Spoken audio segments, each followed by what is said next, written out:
invierno, otoño, primavera, verano. Las estaciones están cambiando y de nosotros depende que el futuro sea verde, sano y más natural. Porque lo que hoy sembremos será el sustento para las próximas generaciones. Esto es Estación Sostenible, donde comienza el viaje hacia un planeta más verde. En nuestro capítulo de hoy, Estación Pacífico, el abuelo Carlos y Amanda aprenden sobre la importancia de la vegetación marítima para la vida de todo el planeta. Tata, ¿qué platos chilotes se preparan con algas? A ver, deja acordarme. La cazuela de luche, el cochayuyo también con papas. ¿Y cuál de esos platillos te gusta más? La cazuela de luche de verdad que es una experiencia preciosa. Ese plato sí que es bueno. Tata, ¿podríamos hacer ese plato para el almuerzo? Ya me dio hambre. Bienvenidos a Estación Sostenible, un viaje para valorar especies submarinas fundamentales para la vida. La doctora en ciencias Alejandra González Vázquez comenta sobre sus investigaciones relativas a las algas y la adaptación al cambio climático. Doctora Alejandra, mucho gusto de conocerla. Me gustaría saber cómo nació su interés al estudiar las algas. Cuando era pequeña, mi tata José me llevaba a la playa y al meter la cabeza en el agua yo podía volver a ver los colores que alegran y que te alejan del gris de la ciudad. Luego supe que esas eran algas y los bosques submarinos que podían ser la clave del futuro del planeta. Oiga, doctora, ¿y qué aportan estas especies submarinas? Los bosques de macroalgas cubren gran parte de la superficie terrestre. Ellos producen oxígeno y materia orgánica al hacer fotosíntesis, pero también capturan CO2, ayudando a mitigar el cambio climático, dado que son capaces de retener entre 7 y 21 veces más CO2 que los bosques terrestres, creciendo más rápido que plantas terrestres y además sin gasto del agua dulce. Además, son alimento y refugio de una gran variedad de organismos marinos como peces e invertebrados que son alimento humano y de importancia económica. En Chile, estos bosques también forman un cinturón de protección costera y reserva de la vida que representa el 10% del planeta, siendo parte de la cultura, recreación y sustento de familias, generando numerosos empleos y recursos. Por lo tanto, sin bosques submarinos, debido a la sobreexplotación de estas macroalgas o al cambio climático, se perderían varias especies que viven al mar y miles de personas podrían perder su fuente de alimento y de trabajo. Oiga, doctora, ¿y qué otro aporte invisible realizan estas algas? Las algas se han usado a diario como alimento y medicina desde las primeras civilizaciones humanas. Esto se debe a que los tejidos de las algas están conformados por numerosas sustancias químicas que tienen un gran valor en el área de la cosmética, en los alimentos, en la farmacéutica, en biomateriales como las baterías, la biomedicina y en la biotecnología. Esto hace que nuestro país sea uno de los principales países latinoamericanos exportadores de algas marinas, siendo uno de los 9 países que exportan macroalgas pardas, con una demanda creciente del 9,8% para el año 2025, generando numerosos empleos y recursos. Sin embargo, esta demanda viene de bancos naturales, cuya recuperación post cosecha no es siempre suficiente, reduciendo entonces las poblaciones y los servicios ecosistémicos que ofrecen estos bosques marinos, cuyo valor estimado es de 30 millones de pesos por hectárea. En distintas partes del mundo se ha buscado repoblar con macroalgas. Son claves en la captura de CO2 de la atmósfera. Los bosques submarinos de Huiro son una especie fundacional, sientan las bases para que otras especies se desarrollen, atenúan la fuerza de las corrientes marinas y cambian el microclima de su entorno, favoreciendo un ambiente estable y tranquilo. Invertebrados y mamíferos encuentran en estos bosques protección y alimento. Son responsables de una gran biodiversidad. ¿En qué lugares de Chile se han realizado estos estudios? En Chile, solo especies como Macrocystis, que son submareales, se han cultivado en el sur de Chile en áreas que son muy tranquilas. Pero a lo largo de la costa de Chile, otras especies como Lawsonia han tenido problemas para ser cultivadas por este fuerte oleaje que presentan las costas, ciclos de vida complejos y baja variabilidad genética. No obstante, a través de estudios en terreno, encontramos la manera en que algunas de estas macroalgas podían resolver el problema al formar quimeras, generando así una superalga con un mayor crecimiento, disponibilidad de hábitat, capacidad de competencia, tolerancia a la herbivoría y resistencia a este embate del oleaje. Por lo tanto, la construcción de quimeras permite entonces cultivos o repoblamientos mucho más exitosos, cuyo alcance va desde propagar más rápido las macroalgas, generar biomoléculas mejoradas, producir quimeras con un mayor crecimiento, diversidad genética o resistencia al cambio climático global. Así, estamos evaluando que estas superalgas quiméricas son una solución basada en la naturaleza para restaurar los ecosistemas intermareales de 2 especies de Lesonia, con una mirada a futuro a nivel biológico, ecológico y social, ya que no solo se apuesta a una restauración más exitosa, sino que también se traduciría en un efecto sinérgico que va a mejorar la capacidad de adaptación frente al cambio climático, dado a este incremento de la diversidad genética, una mejor y mayor biodiversidad, dado que los individuos son más grandes y más robustos, proveyendo de hábitat que protegen a otros organismos marinos, mayores beneficios a las personas a través de los servicios ecosistémicos que estos proveen, como pesca, protección, estabilidad, y además mitigación al cambio climático a través de esta captura y mantención del CO2, dado que las superalgas son mucho más grandes, que tienen mayor tejido fotosintético y por lo tanto también tienen una mayor sobrevivencia que los otros tipos de algas. Las macroalgas forman frondosos bosques submarinos. Son estructurales para la vida de diversas especies, albergando uno de los ecosistemas más variados. Estudios científicos de los últimos 20 años han demostrado que las algas juegan un rol importante para combatir el cambio climático. Las algas marinas captan tanto carbono anualmente como todas las plantas terrestres reunidas. En este proceso, las algas, calificadas de bosque escondido, aprovechan la luz solar que incide sobre el mar para activar la fotosíntesis. Antes de estos estudios, se pensaba que estos organismos tenían una presencia discreta. En la actualidad, el escenario es totalmente distinto. Hoy la ciencia conoce que las algas captan hasta 3,6 gigatoneladas de carbono por año, lo que representa aproximadamente el 30% de las emisiones anuales humanas de CO2 a nivel global. Para comentarnos sobre los bosques de güiros y su distribución en Chile, hoy en este viaje nos acompaña la geógrafa chilena de la Universidad de Oxford, Alejandra Mora. Ella creó el primer mapa de bosques de güiros del mundo. Hola Alejandra, ¿cómo llegaste a la conclusión de que era importante hacer este mapa? Los bosques de güiros se encuentran a orilla del mar y se encuentran en toda la costa rocosa.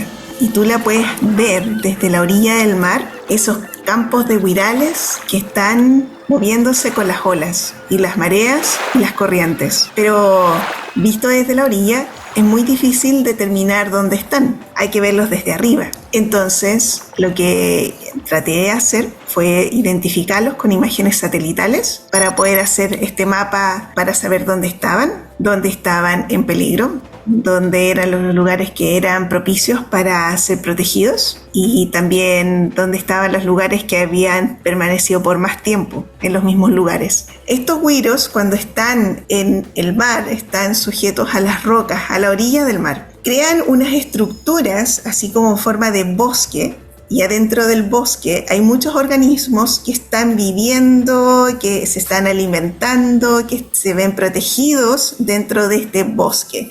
Hay distinta química dentro del bosque, hay distinta velocidad de corrientes dentro del bosque en comparación con el resto del océano abierto. Entonces, donde hay bosques de güiro se encuentra muchísima biodiversidad. Y una de las grandes preguntas que existía en el mundo de la biología marina era ¿dónde estaba la distribución de esos bosques de algas? Esa era una pregunta abierta. Nadie se había podido hacerla así como en las costas de Chile, aunque esa tecnología existía en otros lugares, no había sido aplicada en Chile.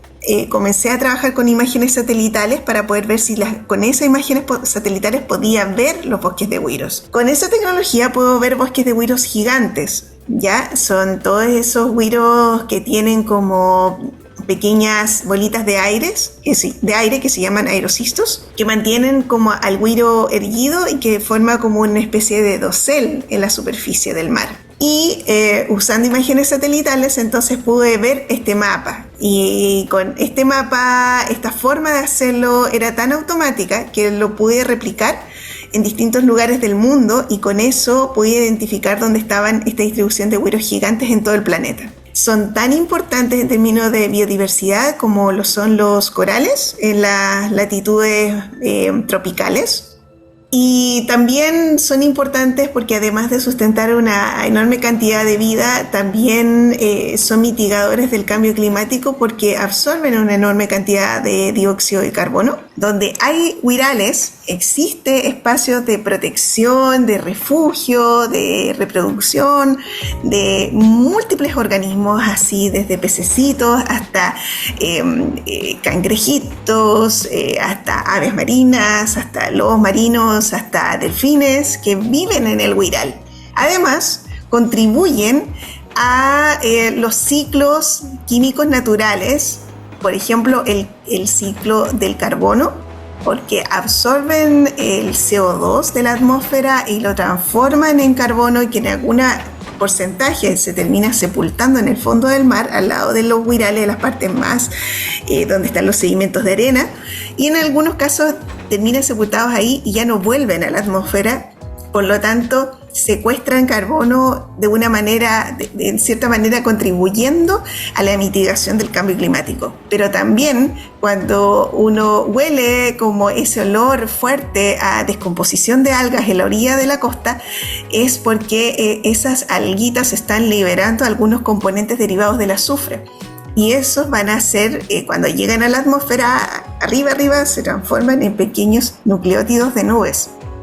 Y esas nubes se acumulan así como arriba de la costa y logran mantener como una especie de protector solar frente a los huirales que están abajo. También los huirales son importantes porque se encuentran en casi todas las latitudes templadas a frías. Entonces, casi todo este borde costero, desde Norteamérica hasta Sudamérica, hay muchos huiros.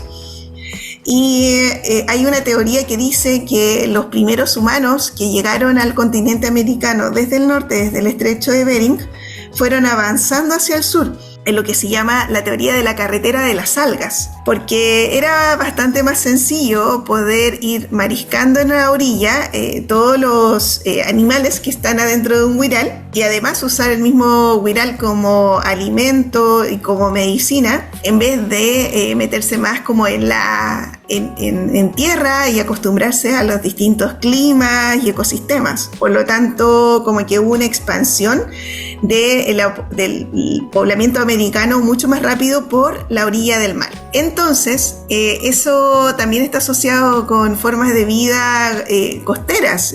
Hay muchos pueblos costeros que utilizan como técnicas de recolección de algas que se remontan así a miles de años y que siguen hasta el día de hoy. También tiene que ver con una relación entre las mujeres y la recolección de orilla, porque gran parte en muchos pueblos costeros, sobre todo en Chiloé, son en general las mujeres las que habitualmente iban a recolectar alguitas en la orilla para poder utilizarlas como un alimento más. Por ejemplo, el luche, que forma parte como clara de las sopas cazuelas que uno puede comer en Chiloé.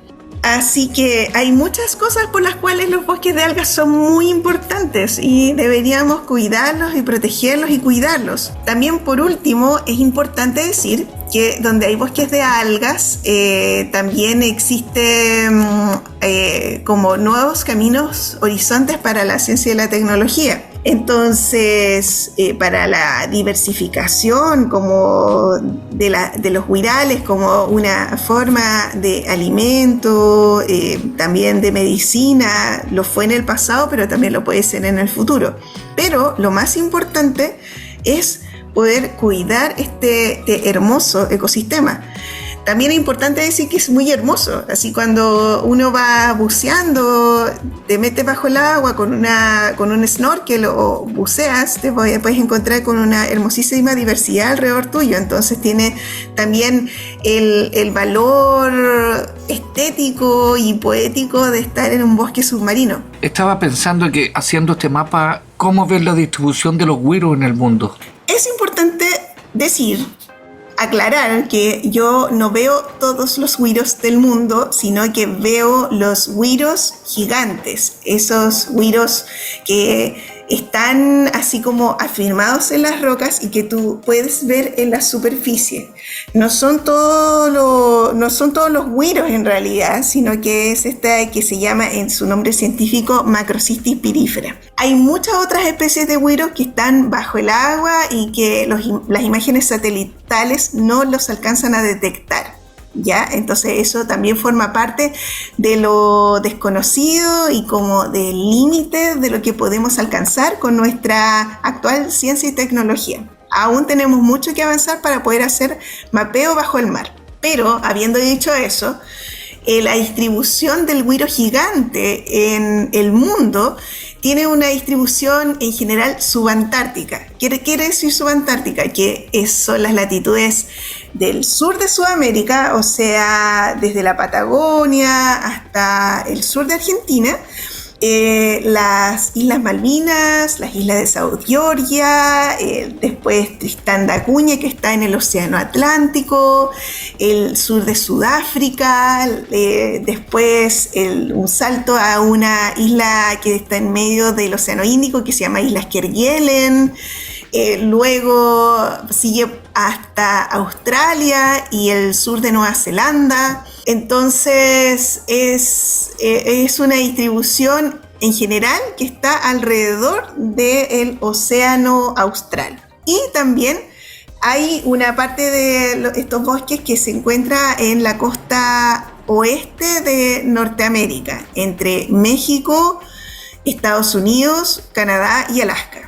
Y algo que es muy importante es que con este mapa logramos determinar que la extensión de algas en Chile es 1/3 de la distribución global. Si fuera así un cuarto o un quinto, igual sería igual de importante, pero decir que es 1/3 es extremadamente importante y es un país entonces que debería reconocer el hecho importante de que somos un país muy, muy relevante en términos de bosques de algas a nivel global. Y también habiendo dicho todo esto, es importante decir que en el centro y en el norte de Chile, lamentablemente ocurre una deforestación submarina muy terrible, que es la extracción en base a una técnica que se llama barreteo, que es bajar así en el mar, sacar los güiros, tirarlos a la orilla y con eso están haciendo una deforestación submarina. Es muy importante decirlo porque los bosques de algas del centro y del norte de Chile están en peligro y con eso está peligrando una enorme cantidad de biodiversidad marina y también modos de vida que están asociados a los pueblos costeros por miles de años. Bueno, lo más importante es poder conocerlos, saber que existen, saber que hay que protegerlos y también exigir que se cumplan mayores medidas de fiscalización para que no se sigan extrayendo en forma ilegal ni tampoco que se sigan exportando porque están generando un enorme daño a nuestra vida marina. Entonces, cada vez que estés en el mar y veas estos espacios donde se encuentran los güiros moviendo sus hojitas en la superficie, piensa que ahí bajo el agua se encuentra un bosque submarino lleno de vida, lleno de magia. Bueno, ahí cuéntale a tus amigos y algún día, si es que puedes, trata de bucear para poder descubrir lo lindo que son. Nuestro ecosistema marino guarda muchas sorpresas. Son muchas las especies que no conocemos todavía y siguen en investigación. La vida en el océano tiene una gran importancia en la vida terrestre y viceversa. Gracias a la ciencia y tecnología seguimos encontrando nuevas especies y sus vínculos. La naturaleza nos sigue sorprendiendo con la conexión entre la vida, dependencia y ayuda entre los diversos ecosistemas terrestres y acuáticos del planeta. Sabemos más sobre la superficie de la Luna que de nuestros propios océanos. Bueno amigos, así nos despedimos hasta un próximo capítulo. Así es, don Carlos, y ese próximo capítulo se llama Estación Mujeres y Agricultura. Excelente, será un capítulo imperdible. Claro que sí, Amanda. Hasta pronto. Recuerda que puedes comunicarte con nosotros a través de nuestras redes sociales. Búscanos como Estación Sostenible. Este proyecto es financiado por el Fondo Ciencia Pública 2021 del Ministerio de la Ciencia, Tecnología, Conocimiento e Innovación y apoyado por la Asociación de Radiodifusores de Chile, ARCHI. Invierno, otoño, primavera, verano. Las estaciones están cambiando y de nosotros depende que el futuro sea verde, sano y más natural. Porque lo que hoy sembremos será el sustento para las próximas generaciones. Esto fue Estación Sostenible, donde comienza el viaje hacia un planeta más verde.